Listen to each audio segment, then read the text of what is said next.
Okay, I hope you had like some good meal and certainly some fellowship and talk by now. So let's start because the time is short or runs fast. Usually we start a little bit earlier, but I was involved in some conversations afterwards and had to eat some pizza as well because otherwise, well, how could I talk if I cannot eat, right? So eat and talk, table fellowship always requires some food. Well, I have enough space, I mean just privacy here. It's not necessarily what I'm intending to have or just like happy about that. It just happens this way. It's like always in churches, the first pews are vacant. But in big churches, in mega churches, it's different because those seats are reserved and everybody wants to sit in front, just to breathe, like what pastor had for breakfast. But well, it's impossible. It's impossible to do because the distance is too big and it's just like the stage is. But to sit in front, it means like to be like in the book of James, you are honored. So somebody told you come in front.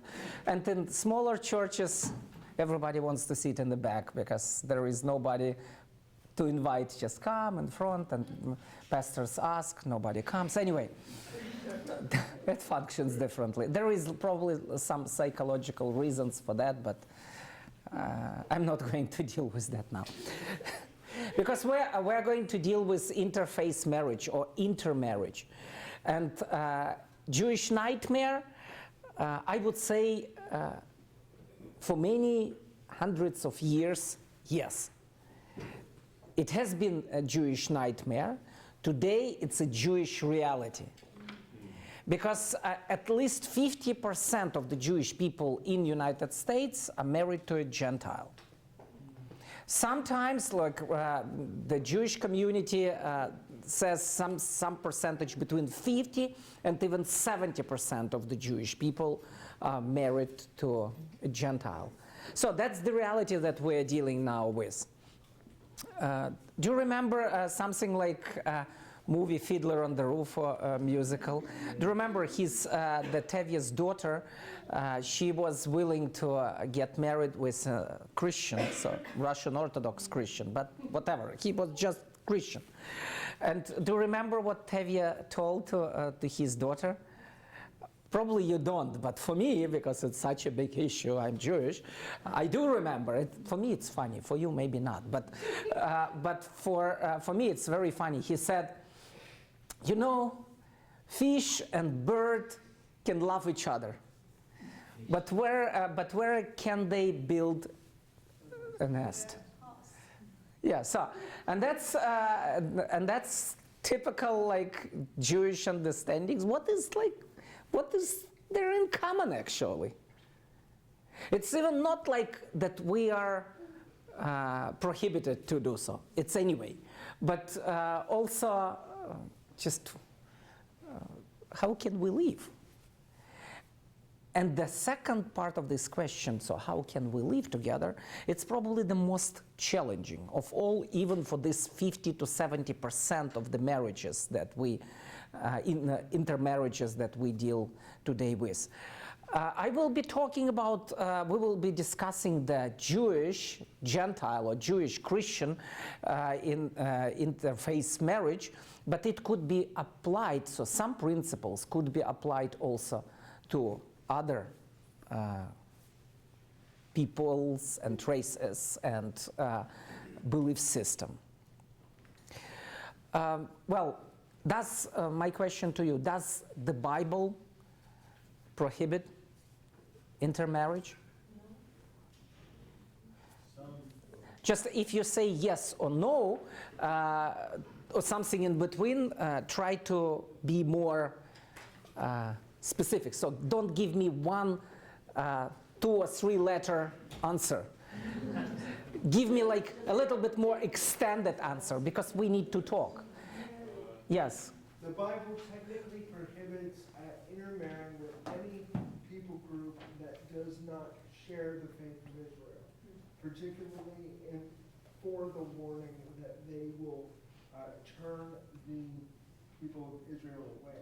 So a lot of the marriages in the Old Testament were prohibited against their fellow Canaanites. How can you, so give me some passage, I mean not necessarily exact reference, but just paraphrase some passages that you remember that tells this. You shall not intermarry with them, for when you intermarry with them, they will turn your sons away and they will follow other gods. They will invite you and you will eat their sacrifices. That's a good point. I know the reference. Not because I have it in my memory, but because I prepared myself a little. So I know what passage you're referring to, and it's Deuteronomy chapter 7, verse 3. And it's written, though, about one particular people, or just about one particular group of people, namely those who used to live in Canaan. So as Jewish people were to enter the promised land, they were not to make marriages, because the explanation is, and the reason is, because they will lead you to their gods. What actually happened many times in Jewish history. I will go, actually, you know what? I will go a little bit ahead and then we will come back to the Bible, but I will tell you that the Jewish rabbinic understanding of this passage from Deuteronomy 7:3 was explained in the way it was written about those who lived in Canaan, but it's also written about all Gentiles. But it's way later rabbinic tradition, so it's already after Jesus event, so it's like already more like early medieval period, something like this, and later. So back to the Bible. That was one answer. Somebody said no. A little bit more explanation? Yes, please. I'm thinking of like Samson, where his parents were trying to get him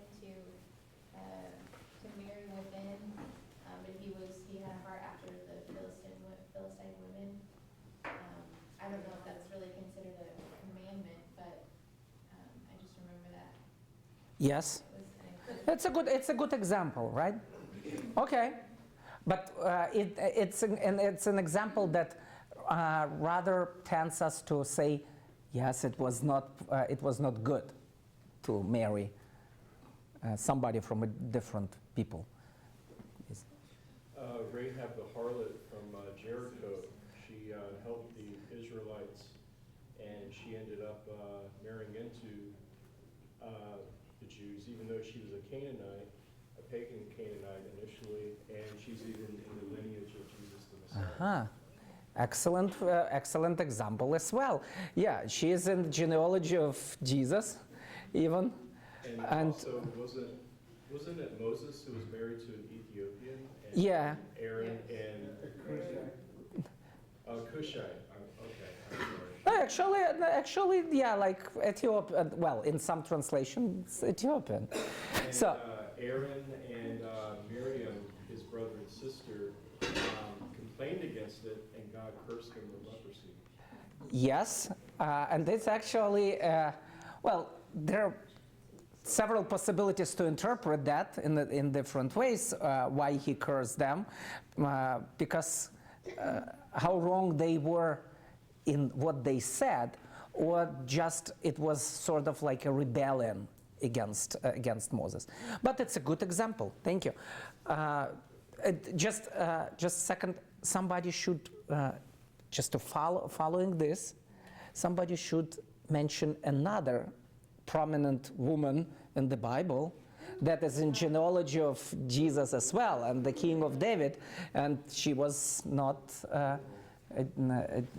Jewish. More than that, she was a Moabite from Moab, and the Torah says, "No way you ought to marry Moabites." So what was her name? Ruth. And Jewish tradition tells, though, she was the first proselyte. Because she said, your people are my people and your God is my God. Although I disagree with this interpretation, she simply was willing to be with her mother-in-law and was so faithful to her mother-in-law that she was willing to live with her people and comply to all the culture and regulation of these people. Okay, so please. I'm going to go back before the law. And I'm going to go Absolutely. I'm going to go Yeah. to Abraham and Eleazar. Mm-hmm. He said to him, you need to go get a bride for my son, Isaac, but a very specific, only to these people. And if not, then come back. But you're not going to take it away to anybody else. Excellent point as well. And not just for Isaac, also for Jacob it was mentioned the same. So the patriarchs, especially like their mothers, were very strong on their Jewish, quote-unquote, boys to be married to, not to the Gentile. So some indications are there. Yes, thank you. Yep. Please raise your hand if you want to say something, because we are talking, but we want to have some order in talking, because we don't want to have a Jewish market. It's many of us, but the Jerusalem market. But we want to have some talk. Go ahead. Solomon remarried wives from different countries, areas, cultures, and he did it for peace. You know, he was trying to keep peace, you know, in his Israel there. But in the end, they turned his heart. I love the way you try to make Solomon so nice. He did it for peace. I think he had, marrying so many women, he had some other reasons also. But we're not going to talk about that more in depth. But I like you. Look, you actually interpret that very Jewishly, because we like to make our big people of old look nice. So you made Solomon nice, so thank you. So, and it seems that your table is standing like, it's bad. Intermarriage. Yeah, I agree with you. Solomon did a mistake, and the Bible says really clearly that these women, they led him astray to worship other gods. Also, if you want to relate to these negative examples, then you can keep in mind it was not just that they were were from other nations, but also multiple wives. So it's also Solomon had double problem. Well, yeah, exactly, like 600, whatever. So, but it was a big problem. So from other nations and many, it's big problem. Okay, good. So, somebody else? No, I said Esther. Esther, tell. Well, she is married to a non-Jewish king, and through which she saved her people. Good point. Yes, Esther in the book of Esther, and that's Purim feast that we celebrate as Jewish people because of that book. And yes, indeed, by this intermarriage, God saved the Jewish people. And actually, her adopted father, he pushed her into this marriage, actually. And he's considered to be a very pious Jew, what I would probably a little bit in disagreement with, but our tradition says he was very good, observant, Orthodox, or pious. But he did it. So at that time, actually, we see God saved the nation, the whole people, through intermarriage. Okay, go ahead. And then, oh, you were first, and then there. Just that they had, when the temple was destroyed and everyone was scattered and they came back, then they had to have the great divorce because people had intermarried, so that would kind of fight against the fact that they should be married. Excellent point. Ezra, Nehemiah, after return from the captivity, rebuilding the temple, rebuilding the Jerusalem, that was actually, I would say, the first clear biblical references to say just don't marry women from other nations. And it was so bad that the husbands, they were required, especially the priests, required to send their wives away with the children. So it was very radical decision, because the mind of those Jewish people changed in the captivity.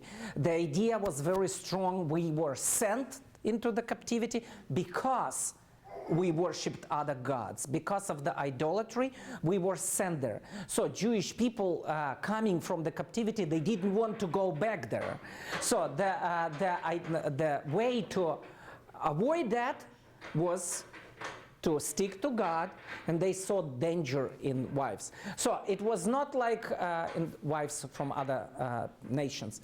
The problem was not, the thing was, it was not clearly stated as a command, but interfaith marriage was considered as a threat and danger for the people. Go ahead. Are we still just talking about that Jews shouldn't marry?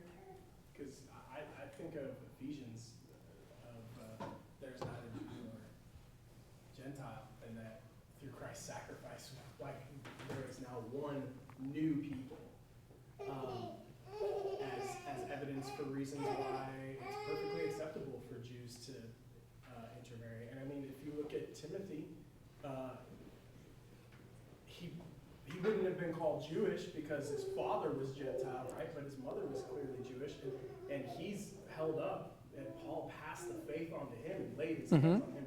And so that, I think, is an example of one who is held up. Excellent point. Now, let me make it a little bit, now we are talking about Jew and Christian. Like Jewish believer and Gentile believer in Jesus, right? That's another story. Well, it's a particular story. It's just one segment. Well, because we are still talking about a Jew and a Buddhist, for example, just or somebody who is not necessarily like Christian, and a Jewish not necessarily believer in Jesus. You see, but we will come there because the solution is in Ephesians 2, actually. So we will go there. Thank you. So I'm going to go back to Satan's strategy, I believe, in stumbling the Jews. And my mind goes to Balaam, where he couldn't find a way to get them. So what he did was, well, I'm going to get them by attracting their women, or their men, to these women that he would bring into the camp, right? That's how he got them to strengthen their God. And he picked off the ones on the fringe. And what he did was send these women down, circle that camp, and those that were not at DTS, but were outside, maybe in Houston, he was able to pick them off because they weren't close to the source, right? So Satan's strategy, what's Satan's strategy right now? Genesis 3:15 on has been between you and the seed of the woman, and so I have to believe that's his strategy to get into marriage and disrupt the spirituality of marriage. Yeah, very good point. So we are back to the issue that so Balaam was trying to destroy the people by intermarriages. So intermarriage seen in the Torah, at least in this example, as a way to destroy the people, to bring the people away from God, what is their death actually. Because for Israel, according to the covenant that God made with them after Exodus from Egypt, was if you are obedient, you will be blessed. If you disobedient and go and follow other gods, you will be killed. So that was, and that was one of the ways to kill Jewish people, so to speak.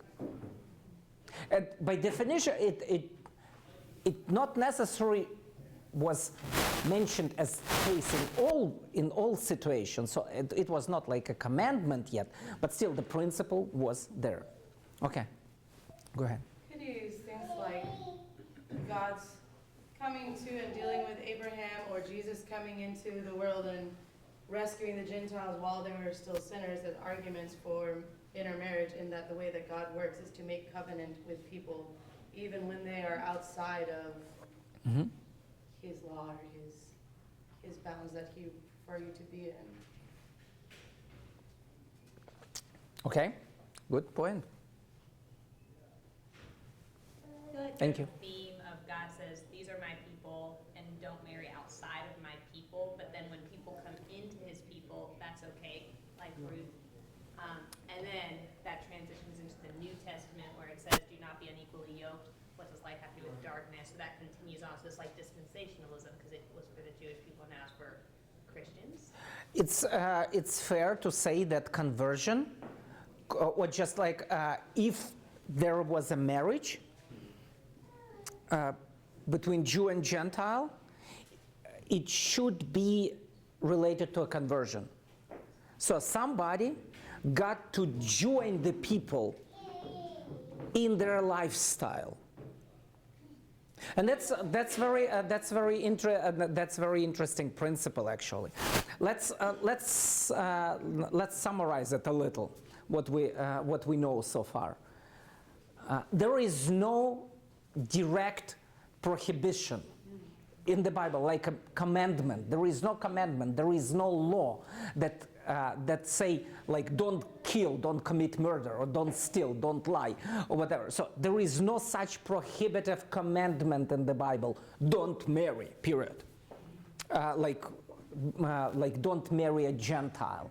But there are tons of examples, tons of indications, tons of cases that clearly say that's a very possible danger and threat for your well-being and for the well-being of the entire nation. And because of that, the later rabbinic tradition draw the conclusion that the same like Ezra and Nehemiah, we read there, just let's separate us. So again, it's not, according to the Bible, it's not a sin to marry. But if you marry somebody from another nation, worshiping another god or not worshiping any god at all, you run a danger. And very plausible and very realistic, very probable danger. So the probability is really, really high. And actually in churches, it was also considered as later as a high probability of a believer to abandon the Christian faith if he or she is married to somebody from a different religion or no religion at all. So somebody who is not of this particular type of Christianity. So with the same idea, but based on some biblical passages that don't put yourself under the same yoke with somebody who is not a believer, still it's not a prohibition like a commandment. So there is no indication in the Bible if you do it, it's a sin. No, but it's a danger, it's a threat, and it's very probable. The probability to be led astray is very high. Now, it's like first step in our discussion. Do you want to say something, add something to this? Yeah, please go ahead. No, well, my question is, Yeah. It's more about like if two Jewish people were married and one of them came to faith in Jesus, what would rabbinical tradition say about that marriage if one now was like Christian or Messianic Jew and the other still practiced Well, that's a very good question, actually. The Jewish tradition would say the one who believes in Jesus is Christian. It's Christian, yeah. So he needs to return. So he doesn't need to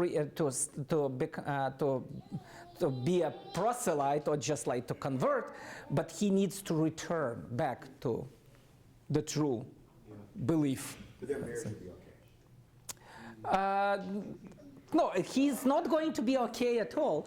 But I mean, the person who believes in Jesus is not going to be okay. So, if for example, like a Jewish couple, they want an Orthodox rabbi to perform a wedding for both of them, and one is a believer, one spouse is a believer in Jesus, another is just like Orthodox Jew or just secular Jew, Orthodox rabbi would probably say no to that.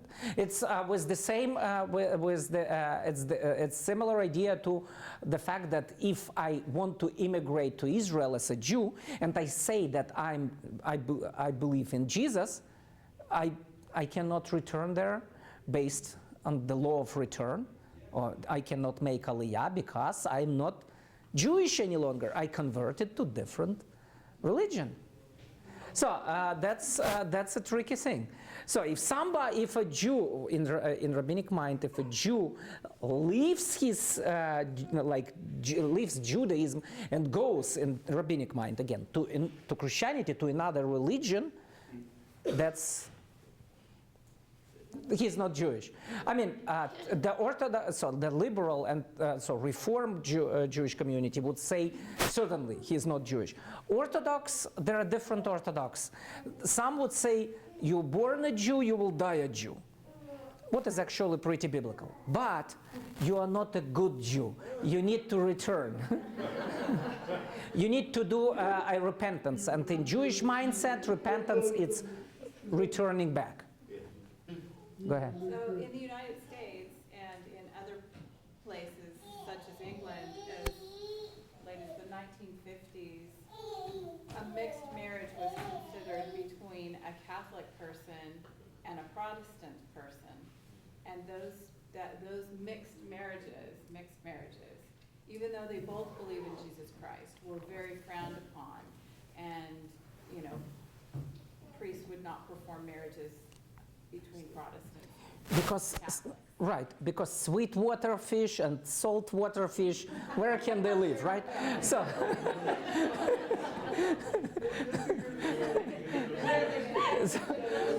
I know it's. You wouldn't believe, but I was asked, do a Jewish marital blessing over a couple that was going to be married, and in Germany, and they are from a very respected, royal blood families, good believers. One is from Protestant family, another is from Catholic family. It was such a big tension there. There was a tension even today. I mean, although they are not necessarily believers, but it's the reasons are similar. I mean, one face is true, another face is not so true. And if a Protestant marries a Catholic, so somebody will lead the other person into his face expression, into his religion. And for many hundreds years, the Catholic Church thought that there is no even salvation outside of the Catholic Church. Now it's different after Second Council of Vatican, but still, the assumption, the folk belief is still there. Like you are either Catholic or Christian. Right, and they say, listen, but it's the same. I was trying to do. When we were doing evangelism, and somebody told me, "Well, you are Christians, and we are Catholics, and just leave us alone." And just, okay. For me, as a Jew, it was just like, really? For me, it's just like all of you are Catholics, or something like that. But let's go back to intermarriages. So it's not good. It's not prohibited, but it's not good, and it's dangerous to intermarry. in the Bible. At the same time, we see if somebody wants to join the Jewish people, I mean, fully join and live with them and be with their lifestyle and abandon all other gods, what today would be called conversion, then it could be okay. So the problem was, the challenge was not with marriage itself, but with the fact that in many examples that were mentioned, wives remained part of their culture and their belief system. And it took the men to there.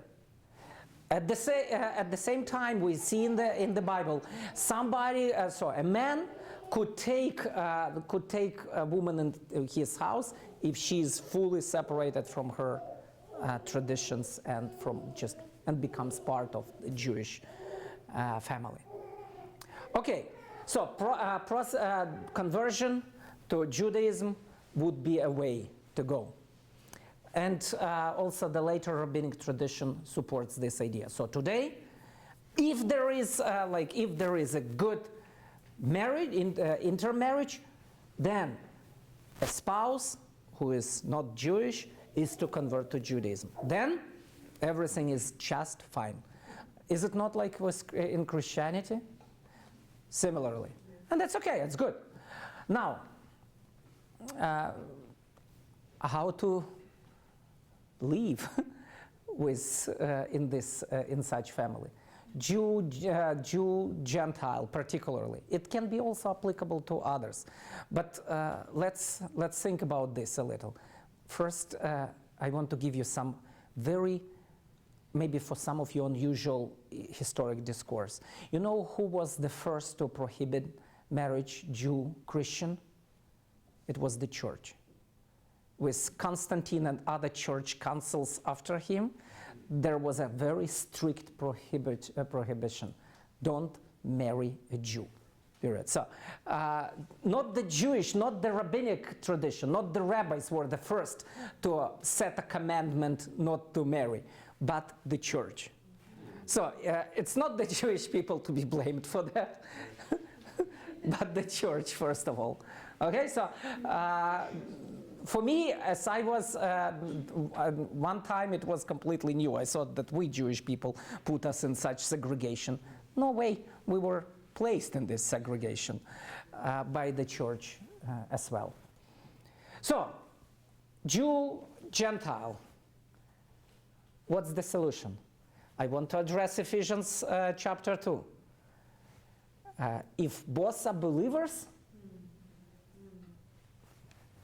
it changes everything, actually.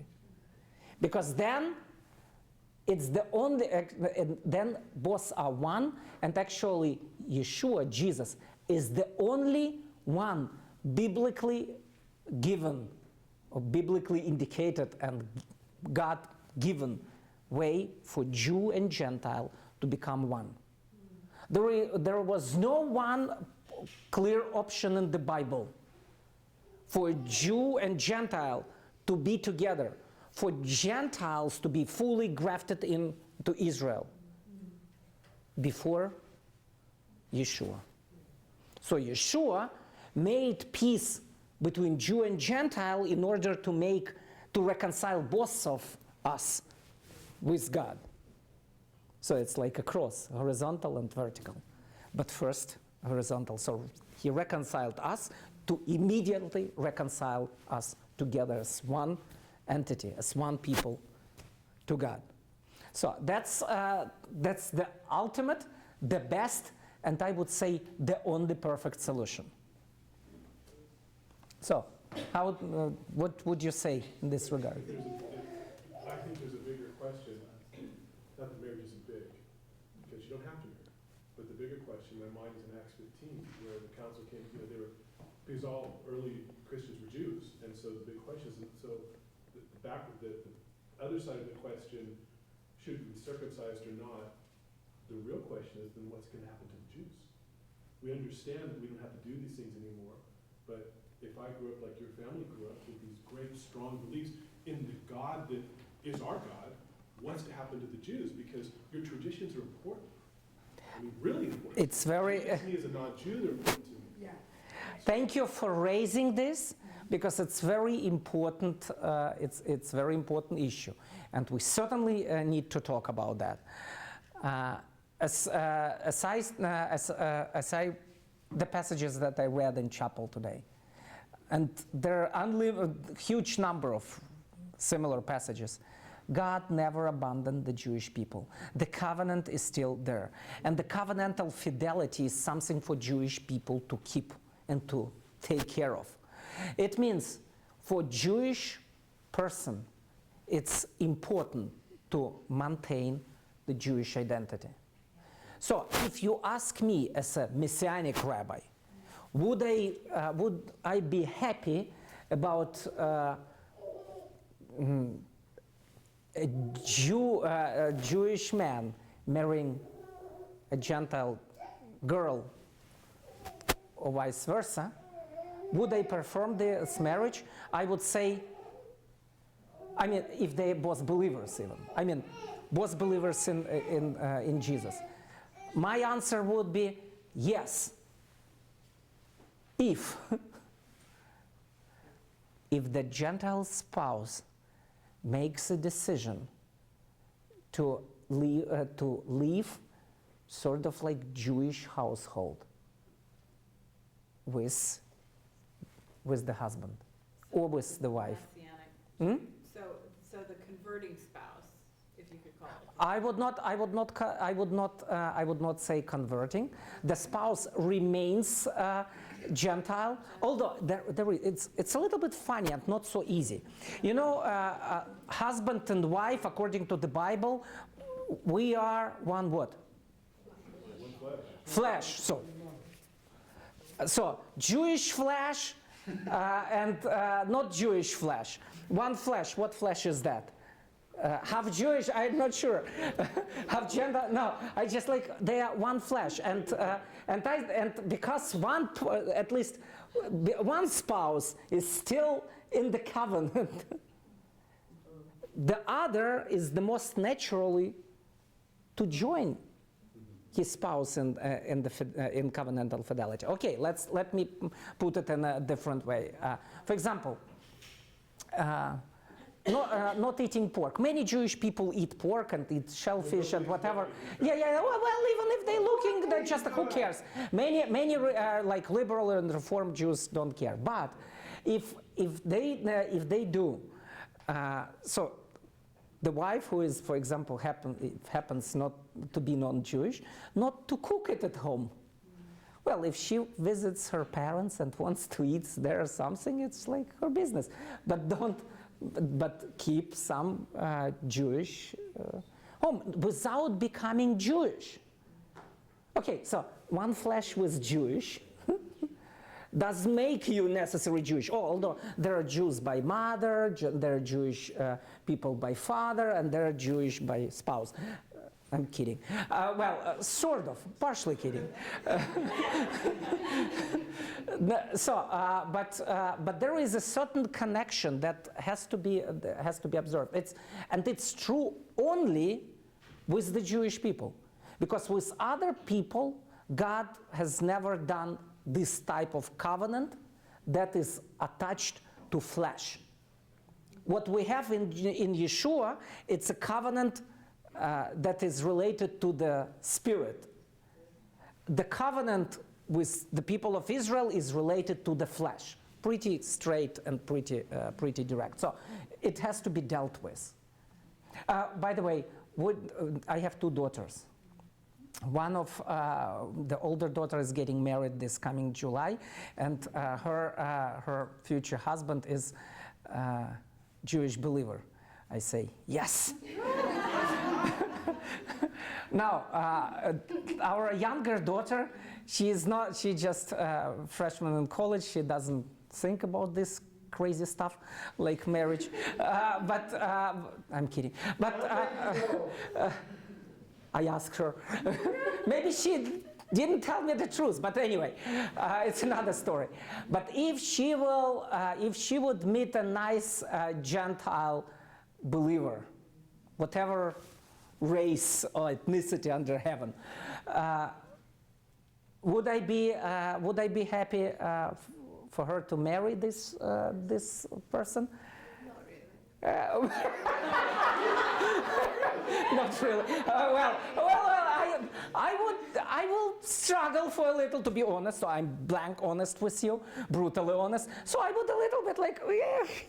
But if he is a good man, and if he decides to join the Messianic movement and to keep and to lead the household, to follow the Messiah, Yeshua, Jesus, in sort of also Jewish covenantal way.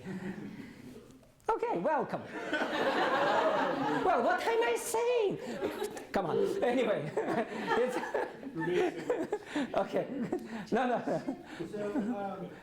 So just so I understand it, you're saying that both would have to adhere to the covenantal laws as set up in the Torah, for example. What about the non-biblical laws? There's tons of those that the rabbis have put up that are the quote-unquote fence to the law. Can I mention a non-biblical law here at Dallas Theological Seminary?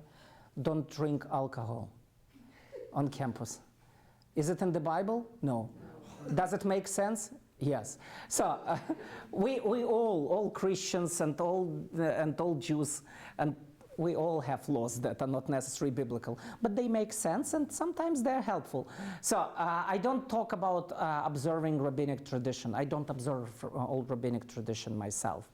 But I do things that are useful for my covenantal fidelity and for my testimony in this world. So it's probably more or less the decision for the spouses to make. Follow-up question. So just to clarify, you would say that it wouldn't be necessary for the Jewish person's salvation to hold to the law, but they would need to hold to the law to maintain their identity. Is that what you're saying? Am I understanding you correctly? It's a completely different subject. I don't remember, did we have a brown bag on what to observe or how Jewish should Christianity be? We had that.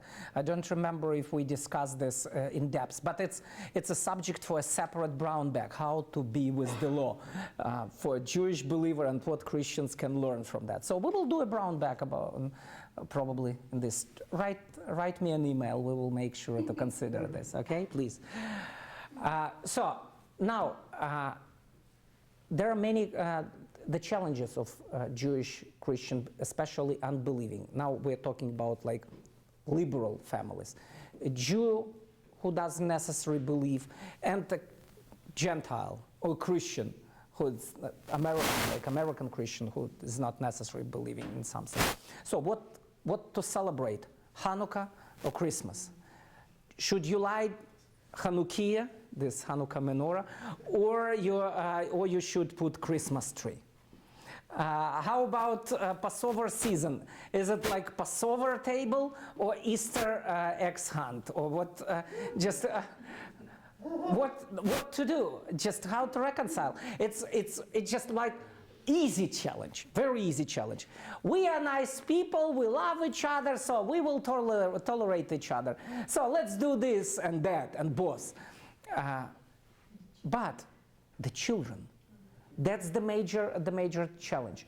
The children of intermarriages, they in many cases they go through identity crisis.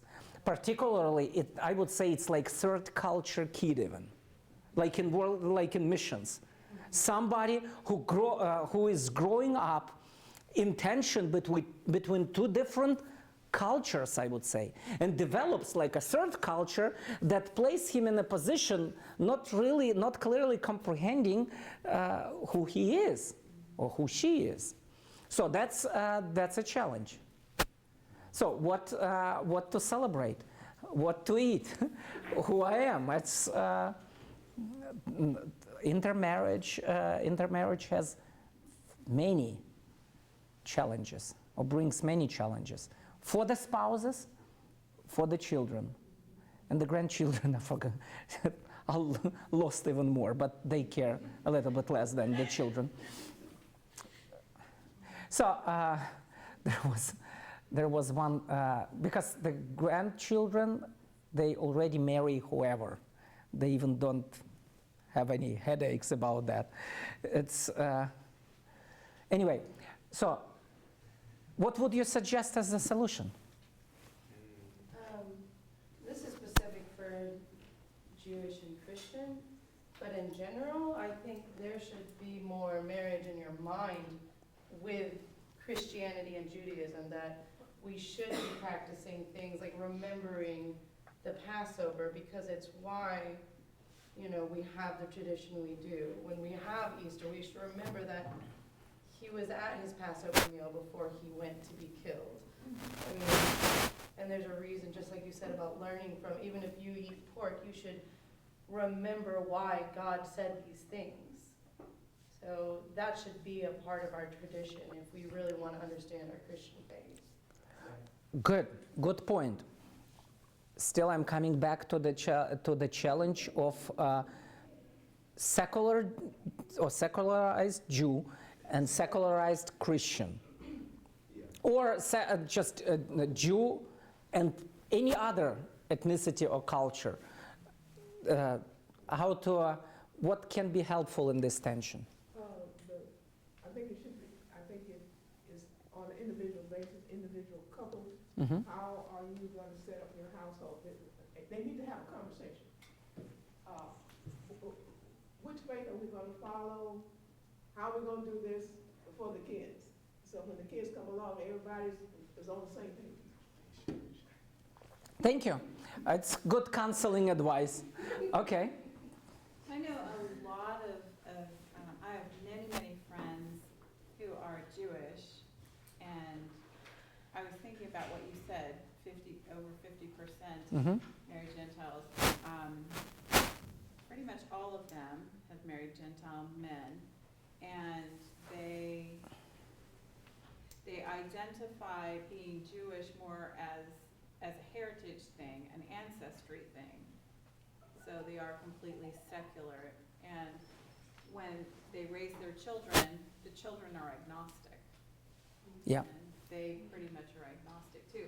However, they're very careful to celebrate Hanukkah and Christmas, and then for some reason, they'll do Passover, but never Easter, which I find Right. interesting. At first, children are happy because they have presents 8 days of Hanukkah and then Christmas. So it's like nice, but still. The answer to your question would be, if you're a person of faith, then practice your faith. And so if you're a covenant person, you're a Messianic Jewish person, then practice who you are. How Make sure you do that when you marry. How would you feel, with, it's just like, if I would be in a situation in my family, my wife would, for example, she would be a Christian, and she would leave her faith and leave the house on Sunday morning. And I would leave my faith and would leave the house on Saturday morning. That's really like fish and bird, I would say. So that's nice. That's what I said, toleration. Let's tolerate each other. But it's not a solution. But the children end up believing nothing. Yeah. Go ahead. But if the Jewish person is a secular Jew and the other person is just an unbeliever, then faith doesn't matter. I think it's, maybe you have to respect maybe traditions, that maybe there's Jewish traditions like, oh, I grew up doing this thing, like, can we still do that? But it's completely disconnected to faith from faith. Yeah. Right. Which a lot of Jewish people are secular. Right. I agree with that. It's the challenge is still there. So I would say in those situations that what's really important is to love that person. If you're like, if you're gonna marry someone, you're marrying that person, not if I'm gonna marry someone who's, you know, not comfortable with, I don't know, their wife going out at a bar by themselves, I need to acknowledge that when I marry that person, not say, I'm still gonna have my separate flesh when I marry you. If you wanna marry someone who's okay with that, you need to marry someone who's okay with that. And if you're gonna marry someone who something is important to them, say celebrating Christmas, whether it's a religious thing or not, if you love them, you're gonna do that with them. And same for Hanukkah or whatever. It's an excellent, again, it's an excellent counseling advice, and it's brings us back to the tolerating each other because we love each other. That's a good point. Excellent. Still, the tension is there, and I know that I need to let you go, and that's why we just started the conversation. Let me give you my solution. That is also probably yours. It's ultimate solution actually. What is not easy to achieve, but at least we can pursue this this way with such couples we know. Namely, what we mentioned from Ephesians chapter 2. Yeshua, Jesus, he elevates all these tensions. In him, the two can find the unity, oneness, and peace.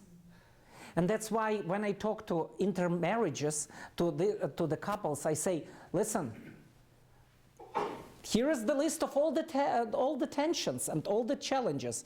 And if they already married, they would say, yes, it's true. And then I say, there is solution, and the solution is Yeshua, Jesus. Because in him, Hanukkah makes sense.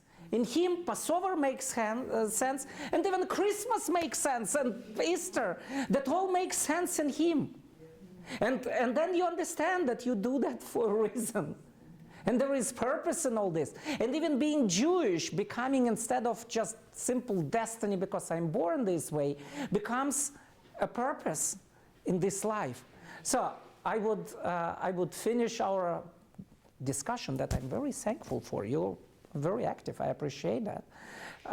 And with this in mind, Yeshua is solution for all our challenges and problems, particularly for interfaith marriage one. May God bless you. Thank you for participation.